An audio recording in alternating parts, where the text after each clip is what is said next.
Determiners में सम का एक और प्रयोग देखिए। इसका अर्थ तो वही होता है कुछ या थोड़ा। इसका प्रयोग यहां पर इच्छा सूचक प्रश्नवाचक वाक्यों में यानी ऑब्जेक्टिव सेंटेंस में किया जा सकता है। जनरली होता यह है कि सम का प्रयोग अफर्मेटिव सेंटेंस यानी साधारण वाक्य में किया जाता है और एनी का प्रयोग निगेटिव और इंट्रोगेटिव सेंटेंस में किया जाता है। लेकिन एक प्रकार के वाक्य में, प्रश्नवाचक वाक्य में यानी इंट्रोगेटिव सेंटेंस में सम का प्रयोग हो सकता है एनी की जगह। वो होते हैं ऑप्टेटिव सेंटेंस यानी इच्छा सूचक वाक्य, जब सामने वाले से उसकी इच्छा के बारे में पूछा जाता है। कैसे देखिए, would you like to give me some salt, क्या तुम मुझे कुछ नमक दोगे।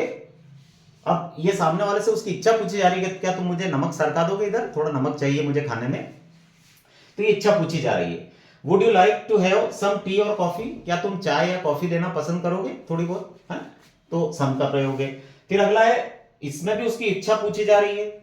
तीसरा है, would you love to have some cold drink, क्या तुम कुछ कोल्ड ड्रिंक लेना पसंद करोगे, है ना। तो लव का मतलब भी वही पसंद करना, लाइक का मतलब भी पसंद करना। तो इसमें भी सामने वाले से उसकी इच्छा पूछी जा रही है, क्या तुम कुछ लेना पसंद करोगे कोल्ड ड्रिंक के रूप में, तो सम आ गया। और will you like to lend me some money, क्या तुम मुझे कुछ पैसे उधार देना पसंद करोगे, इसमें भी सम आ गया, है ना। अब ये जो सेंटेंस है ये सारे इंट्रोगेटिव सेंटेंस है। इंट्रोगेटिव सेंटेंस में वैसे सम का यूज नहीं होता, लेकिन इच्छा सूचक वाक्य यानी ऑब्जेक्टिव सेंटेंस जिसमें सामने वाले से इच्छा पूछी जाए उसमें इनका प्रयोग हो सकता है। अब आप कैसे पहचानेंगे कि इच्छा वाला वाक्य है कि नहीं, अगर आपको मीनिंग समझ में नहीं आता है तो मैं इसके लिए शॉर्ट ट्रिक बता देता हूं आपको।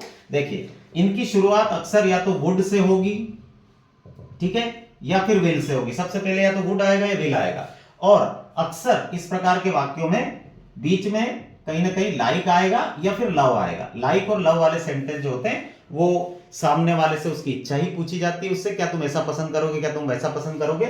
और वुड और विल से भी सामने वाले की इच्छा पूछी जाती है। तो ये ऑब्जेक्टिव सेंटेंस होते हैं, इसमें आराम से आप सम भर सकते हैं इंट्रोगेटिव सेंटेंस होते हुए भी। अदरवाइज फिर अगर ये ऑब्जेक्टिव सेंटेंस नहीं है, इच्छा सूचक वाक्य नहीं है, तो फिर एनी आता है इंट्रोगेटिव सेंटेंस में यानी प्रश्नवाचक वाक्य में। लेकिन इच्छा सूचक हो तो फिर सम आ जाता है। Thank you.